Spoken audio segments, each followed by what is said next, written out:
dando continuidade ao nosso projeto Rio de Excelência, vamos trabalhar hoje aspectos da correção da produção textual nas escolas cariocas, entendendo que a correção é um processo, não é uma ação pontual.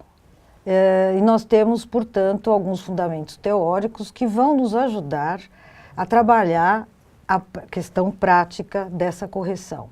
Lembrando que o grande objetivo da correção e das tábuas de correção é o de minimizar a subjetividade que existe na correção dos textos e ter parâmetros que sirvam tanto para professor como para alunos.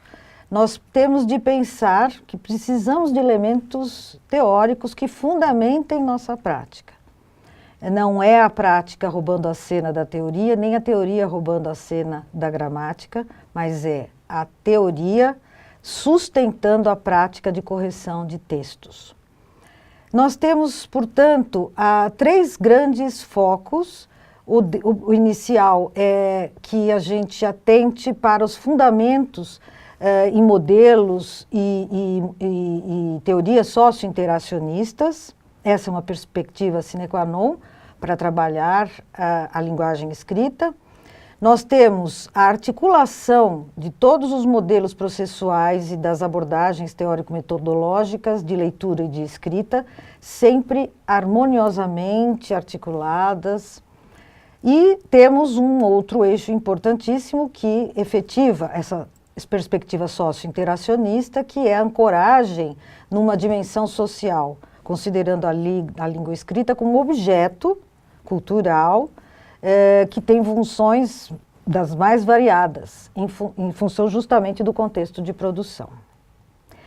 A avaliação como aprendizagem precisa ser encarada como um processo e é uma prática educativa, de fato, educativa, portanto ela está a serviço da aprendizagem do aluno e não é um instrumento controlador. Se ela está calcada numa reflexão sobre o processo educacional, ela se refere, portanto, tanto ao professor como ao aluno. Por isso que nós dizemos avaliar não é um fim, mas é um meio de fazer com que o menino progrida na produção textual, no caso, em tela. Sempre que nós entendemos essa perspectiva, nós precisamos entendê-la como uma tomada de consciência que é propiciada quando se detecta o que o aluno sabe, o que ele não sabe, o que ele precisa saber. O professor se conscientiza para que ele possa tomar decisões e, portanto, dar conta dos objetivos a que se propõem as aulas de língua portuguesa. Se nós temos tábuas de correção, partamos de um exemplo da tábua de correção do texto narrativo. Convencionalmente, nós temos essa perspectiva de entender a tábua do texto narrativo a partir de 4 grandes eixos.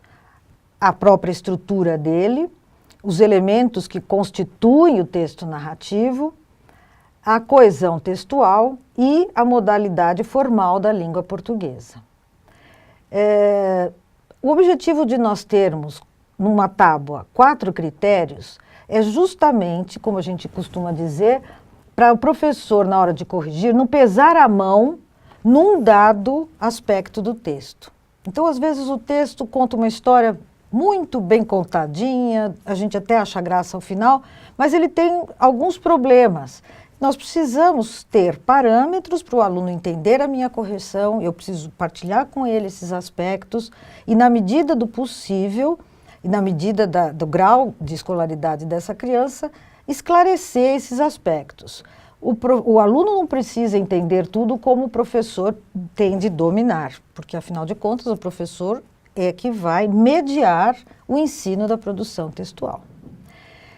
Para que a gente pense em aspectos de natureza mais prática, nós precisamos pensar que cada um desses eixos que se compõem, por exemplo, a estrutura do texto, que é o menino atender a proposta, se as estruturas das frases estão dando conta da proposta e do projeto de dizer do aluno, se há uma paragrafação que permite a progressão do texto e se o título que o menino escolhe é adequado, cada um desses critérios vai receber uma gradação, um conceito: ótimo, bom, regular ou insuficiente. Não se trata de legislar sobre o texto, mas de apontar, porque avaliar com ética é justamente, se o menino não pôs o texto, não pode dizer, mas o texto está tão bom, e considera como se ele tivesse colocado o título. Para ficar mais claro, eu acho que um exemplo vai deixar bastante explícita essa perspectiva de não pesar a mão só na gramática normativa ou só na questão da estrutura ou da coesão. Então, partamos de um exemplo concreto que foi aplicado a partir desta proposta. Imagine a seguinte situação: você está em casa assistindo a seu programa de TV predileto, quando chegam de visita uma tia com o filho de 4 anos, um garoto esperto e simpático, mas muito levado, típico de crianças saudáveis dessa idade. Como o menino não para quieto e os alunos não conseguem conversar direito, você recebe a missão de distraí-lo. Escreva a história dessa visita, contando o que você fez para cumprir sua missão. Dê um título à história. Então, o aluno já tem aqui alguns parâmetros importantes, tem a outra perspectiva de passar limpo e também, além de pedir para que o aluno faça uma letra inteligível, uma letra legível, existe a recomendação de que ele não escreva menos do que 5 linhas. Mediante esta proposta, foram escritos vários textos, selecionamos um para exemplificar. Então, a criança de um 4º ano produziu este texto: o menino que não consegue ficar quieto. Os adultos pediram para o menino ficar quieto, mas ele não obedeceu e depois eles brincaram um pouco. Eles pensaram que o menino ia ficar quieto, mas ele não ficou e depois eles deixaram o menino ver TV, mas ele não ficou quieto. E depois eles chamaram uma babá, que não está assim, né? Mas não tinha, porque era muito tarde e o menino tinha falado que ele ia ficar quieto. Se ele pudesse conversar, porque ele se sentia sozinho, os adultos concordaram, fim. Então ele contou a historinha dele, ele fez um jeito aqui. Mas nós precisamos pensar o seguinte: nós temos de corrigir de acordo com a proposta. E a proposta diz para o menino contar a história, né? E o que ele fez para poder entreter a criança e conseguir algum sucesso nessa missão que ele ficou incumbido. Mas, na verdade, quando vem esse texto, a gente percebe que aqui o foco narrativo já não atende à proposta, porque conte a história, diga o que você fez. E ele conta tudo em 3ª pessoa. Então, aqui a gente já tem um índice, mas eu não posso penalizar o texto todo. Nós temos um produto aqui que merece ser analisado. Então, nós podemos, por exemplo, pensar da seguinte forma: em relação à estrutura do texto narrativo, o menino atendeu à proposta? Ele escreveu um texto do gênero narrativo em prosa? Sim. Embora ele não tenha dado conta da questão do foco narrativo, eu preciso conhecer os outros aspectos dos eixos para que eu possa não penalizar 2 vezes o aluno por causa de um senão, né?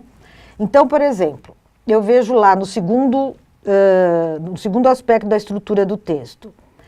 Ele construiu umas estruturas sintáticas que dão conta da situação que ele criou. Ele deu conta satisfatoriamente do desenvolvimento da narrativa com base na proposta? Então, relativamente, porque ele, na verdade, ele pulou alguns aspectos, né? Então a gente não precisa dar aqui o ótimo, mas nós poderíamos dar um B ou um R. Isso depende de... Só o professor pode avaliar se aqueles alunos para certos alunos, esse texto aqui seria excelente, né?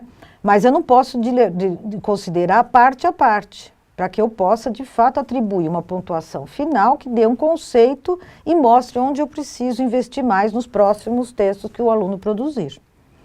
Então, cada um desses aspectos, por exemplo, a paragrafação, que é o item ponto 3, ele fez apenas um parágrafo. Então, este ótimo ou bom, não, ele tem que ser regular. Se o professor batalhou e os alunos já sabem paragrafar textos com adequação, ele seria insuficiente. Então, tudo vai depender do estágio e do professor, que, lembro, não é um legislador, mas é um mediador que intervém produtivamente na produção de seu aluno. Em relação ao segundo eixo, que são os elementos constituintes do texto narrativo, ele atende, por exemplo, a situação inicial, ele apresenta a situação e descreve as características das personagens, lembrando que não é necessário dizer, era uma vez um menino de 4 anos, na verdade, a ação, às vezes, das características da personagem. Então, não é necessário que o aluno se atenha a detalhamentos, mas, do todo, eu posso entender quem são as personagens, né? E aqui parece que fica claro. Tem os adultos, o menino que não consegue ficar quieto, e eles chamam uma babá, mas não resolve. Ele, na verdade, o menino queria era conversar, ele queria era atenção. O mal do século, né? Então, nós temos essa perspectiva da construção de um texto com elementos que estão, de certa forma, atendidos, mas existem alguns óbices, né? Então, por exemplo, existe uma situação de conflito de solução, que é o terceiro item dos elementos constituintes do texto narrativo, deste segundo eixo. Essa sequenciação dessas descrições, temporalmente falando, no segundo eixo, ela está encadeada de maneira lógica, as ações seguem uma linha coerente. Então, nós precisamos analisar de acordo com o produto que nós temos em mãos.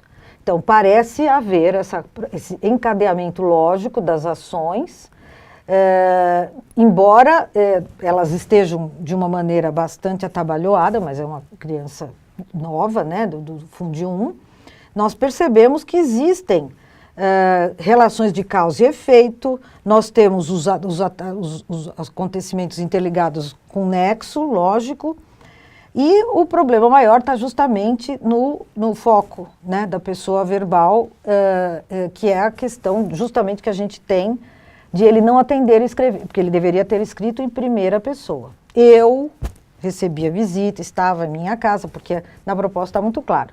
O que você faria para entreter a criança? Obviamente, se o aluno não atende esses aspectos, quando o professor corrigir o texto, der a devolutiva ao estudante, o aluno terá condições de reescrever uma segunda versão, uma terceira, isso fica acordado entre aluno e professor, mas de fato ele poderá ter alguma diferença no produto que não se atém àquela primeira versão, né? O terceiro eixo diz respeito à utilização de sinônimos, hiperônimos, hipônimos, isso tudo dentro da coesão textual. Ele emprega, como a utilização de pronomes e elipses, ela está razoável, mas existem alguns aspectos que ele emprega também os elementos de coesão sequencial, ele usa bastante, embora repetitivo, depois, mas o uso da pontuação compromete mais o texto.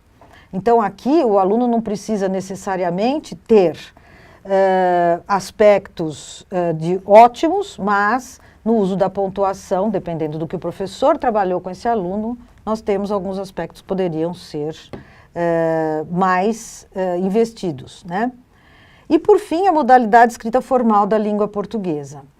A concordância, os modos e os tempos verbais, e que conceitos eu atribuiria para cada um desses aspectos deste quarto eixo, de acordo com o meu alunado e com o que eu trabalhei com eles. Então, nós temos aqui um exemplo típico de como poderia ser corrigido o texto. O detalhamento de todo esse aparato teórico se encontra no material que vocês dispõem. E nós temos, portanto, alguma forma de, não só de minimizar essa correção, os problemas que muitas vezes o professor corrige somente a gramática e deixa a história para lá. Nós precisamos entender que o texto do aluno é um todo coerente. Ele contou uma história. Existem aspectos pontuais que merecem investimento. E eu, como professor, aponto tais aspectos, dou a oportunidade desse aluno reescrever o texto, para que a escrita seja entendida de fato como um processo, e o processo de correção tenha essa ida e essa volta. Assim nós podemos investir no projeto de dizer desse aluno, fazendo com que ele produza textos com mais autonomia, com mais adequação e que obtenham o efeito de sentido pretendido quando ele usa intencionalmente os recursos de seu repertório, de que ele dispõe, e que também possa usar a língua de uma forma mais satisfatória, lembrando que esse investimento no projeto de dizer se dá sempre, a todo momento, aula a aula. Eu agradeço a atenção e continuamos mais adiante.